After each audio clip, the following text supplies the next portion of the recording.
Duha naman kabago nga personalidad ang nadakpan sa panibag-o nga drug bypass operation sa may Kabankalan City, probinsya sang Negros Occidental.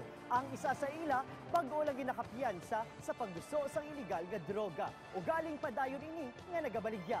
Aring balita gintutukan ni Josel Huesca.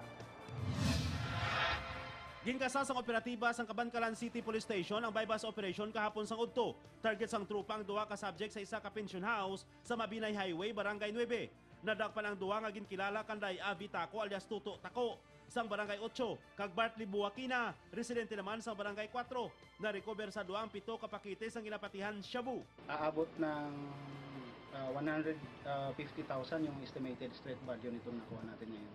Base sa investigasyon sa otoridad, nadakpan na sadto si Avi Taco sa pareho man na kaso pero nakapiyansa. Sa karon balik prisuhan ini, kagupod na nga kakusa si Bartley Buwakina. Base na din doon sa mga informant natin tsaka yung mga dati ng mga nahuli natin, sinabi na patuloy pa rin sa pag-engage sa illegal drug activities itong arrested natin ngayon.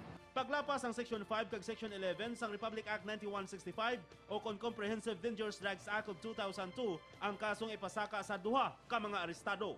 Josel Huesca para sa One Western Visayas.